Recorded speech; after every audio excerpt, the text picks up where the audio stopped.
3장 1절부터 21절까지 말씀입니다.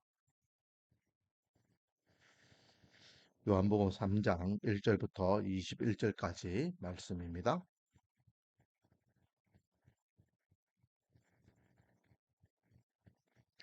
읽기는 15절부터 제가 읽도록 하겠습니다. 15절부터 대독합니다. 이는 그를 믿는 자마다 영생을 얻게 하려 하심이니라. 하나님이 세상을 이처럼 사랑하사 독생자를 주셨으니 이는 그를 믿는 자마다 멸망하지 않고 영생을 얻게 하려 하심이라. 하나님이 그 아들을 세상에 보내신 것은 세상을 심판하려 하심이 아니요 그로 말미암아 세상이 구원을 받게 하려 하심이라. 그를 믿는 자는 심판을 받지 아니하는 것이요 믿지 아니하는 자는 하나님의 독생자의 이름을 믿지 아니하므로 벌써 심판을 받은 것이니라. 그 증거는 이것이니 곧 빛이 세상에 왔으되 사람들이 자기 행위가 악함으로 빛보다 어둠을 더 사랑한 것이니라. 악을 행하는 자마다 빛을 미워하여 빛으로 오지 아니하나니 이는 그 행위가 함이요 진리를 따르는 자는 빛으로 오나니 이는 그 행위가 하나님 안에서 행한 것임을 나타내려 함이라 하시니라.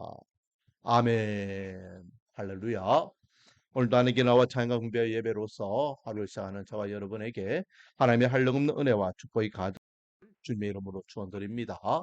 우리는 신년 특별 새벽 기도를 시작하면서 월요일 날 우리 정체성이 무엇이냐 2024년도를 시작하면서 내가 누구있냐를 분명히 의식하고 한 해를 시작하자라고 말씀드렸습니다. 그리고 저와 여러분은 하나님께서 부르신 하나님의 백성이고 예수 그리스도의 제자임을 인지하자라고 말씀을 나눴죠.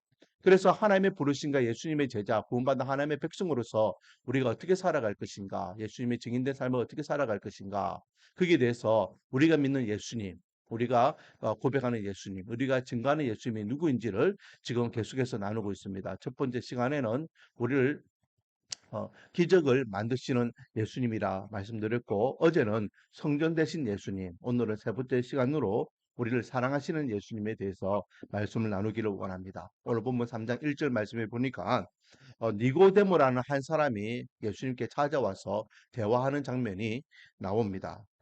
오늘 읽었던 전체적인 내용이 거기에 대한 내용인데요. 니고데모는 어떤 사람입니까? 니고데모는 3장 1절 말씀에 보니까 바리새인이었다라는 것이죠. 율법주의자였고, 그리고 그는 계속해서 이스라엘의 지도자, 유대인의 지도자라고 말씀하고 있습니다. 바리새인은 기본적으로 이스라엘의 지도자이죠. 뿐만 아니라 10절 말씀에 보면 예수님께서 그를 향하여 이렇게 말씀하고 계십니다. 너는 이스라엘의 선생으로서라고 표현하고 있죠. 즉 그는 선생이었다라는 것을 알 수 있습니다. 그래서 바리새인은요 이스라엘 백성들을 율법을 붙잡고 그렇게 가르치고 또 이끌고 또 영향력 끼치는 그런 위치에 있는 사람들이었죠. 그래서 이 니고데모가 나름대로는 고민을 하고 있었던 것 같습니다. 어떤 고민입니까? 메시아에 대한 고민. 누구보다도 율법을 잘 알았던 인물이었기 때문에 그 메시아가 누구인지, 메시아가 언제 올 것인지, 메시아가 어떻게 올 것인지 거기에 대한 초관심은 이스라엘 백성들, 특히 랍비들이 갖고 있는 관심이었죠. 예수님께서 이 땅에 태어났다라는 이야기를 들을 때에 동방박사들로부터 그 소식을 들을 때에 헤롯이 바리새인들을 불러서 언제 어떻게 어디에서 태어났는지를 알아봐라라고 할 때에 이 바리새인들은요 정확하게 베들레헴에서 예수님이 메시아가 이 땅에 올 말씀을 인용하면서 알려주는 대목이 있습니다. 그만큼 구약 성경에서 메시아에 대한 말씀을 많이 예언하고 있는데에 거기에 대해서 이 바리새인들은 관심을 가지고 있더라라는 거죠. 그리고 한 사람이 출몰하게 되고 그 사람이 범상치 않은 것을 인지한 이 니고데모가 예수님께 찾아옵니다. 그리고 그에게 이야기하죠.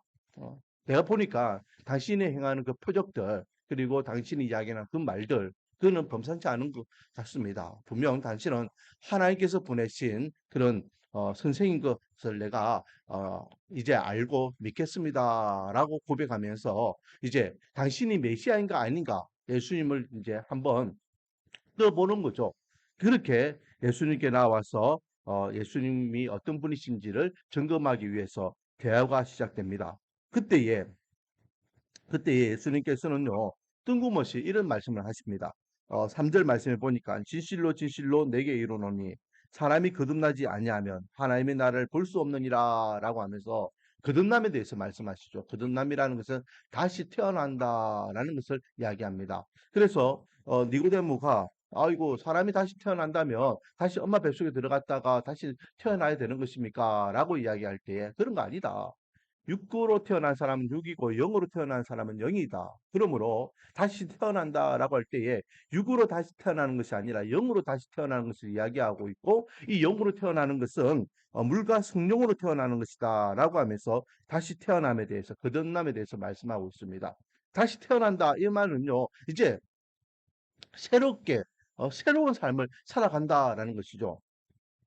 우스갯소리로 저희 아버지 생일은 세 개입니다. 왜 세 개냐면은 원래 태어난 생일이 있고 주민등록증에 그 생일이 있고 또 하나는 죽을병에 걸려서 하나님께 살려주신 그날이 또 있거든요. 그래서 저희 아버지는요, 이렇게 나는 생일이 세 개다라고 하면서 7월달, 8월달, 9월달 1년에 세 번 생일을 찾아 먹으려고 하는데 그때의 7월달이 바로 다시 태어났다는 것입니다. 죽을 병에 걸렸는데에 하나님의 은혜 가운데에 살려주신 그거 그로부터 이제는 나는 다시 내 인생은 새로운 인생이다라는 각오가 그게 들어있는 거죠. 우리가 사람들이 살아갈 때에 어떤 사건과 사고를 통해서 어떤 삶의 계기를 가 생기게 되면은 나는 이제 오늘부터 새로 태어났다라고 흔히들 이야기하잖아요.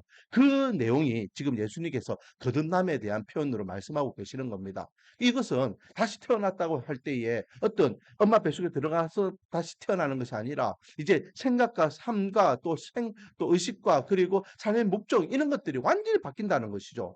그래서 그동안은 육적으로 살았던 사람이 이제는 예수 그리스도를 만남으로 인하여 물과 성령으로 인해 거듭난 사람은 이제 영적으로 살아가는 사람이 되고 그 영적으로 살아가는 사람은 하늘의 소망을 바라보며 믿음 생활, 신앙 생활하며 살아가는 사람이다라는 것을 지금 예수님께서 가르쳐 주고 계십니다. 그러면서 이렇게 성령으로 거듭나야 된다라고 이야기하면서 성령으로 거듭난 사람은 무엇을 깨닫게 되느냐? 바로 메시아가 누구인지 예수님이 누구인지를 분명히 깨닫고 믿게 되고 그런 사람이 이제 완벽한 거듭남의 삶을 살아가게 된다라고 말씀하고 계시죠. 15절입니다. 이는 그를 믿는 자마다 영생을 얻게 하려 하심이다라고 하면서 그는 누구입니까? 바로 메시아를 이야기하죠.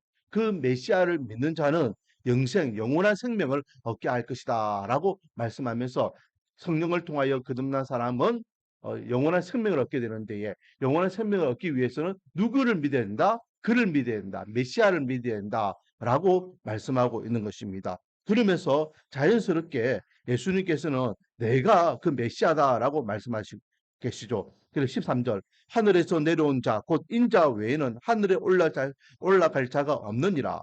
모세가 광야에서 뱀을 든 것 같이 인자도 들려야 하리니라고 하면서 내가 지금 하늘에서 내려왔다. 그리고 내려온 것 같이 다시 올라갈 것이다. 하늘에서 내려온 사람이 그 모습 그대로 올라간 사람은 이 땅에 아무도 없다. 그리고 나는 마치 모세가 노뱀을 높이 들었던 같이 그렇게 들려야 될 것이다. 그것이 내가 이 땅에 온 운명이고 하나님께서 나를 보내주신 목적이다라고 말씀하시면서 15절에 언급했던 그를 바로 이 땅에 오신 예수님 자기 자신임을 밝히고 계십니다. 그리고 주님께서 이 땅에 오신 목적이 무엇이냐? 그에 대해서 16절부터 분명히 말씀하고 계시죠. 우리가 어, 너무나 잘 알고 있는 말씀입니다. 하나님께서 우리를 사랑하셔서 독생자 예수님을 이 땅에 보내셨고 그를 믿는 자는 멸망치 않고 영생을 얻게 한다라는 분명한 말씀이 있죠. 그래서 이 독생자 예수를 믿으면 어떤 일이 일어나느냐? 16절 말씀을 보니까 멸망에서 영생으로 바뀌게 된다. 그리고 17절, 18절 말씀이 더 중요하다라고 제가 몇 번 언급했죠.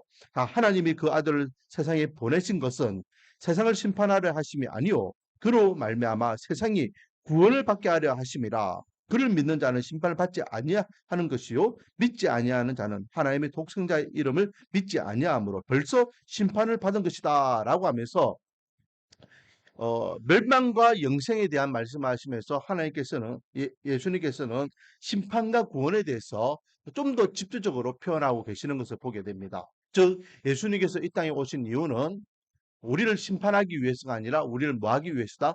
구원하기 위해서다.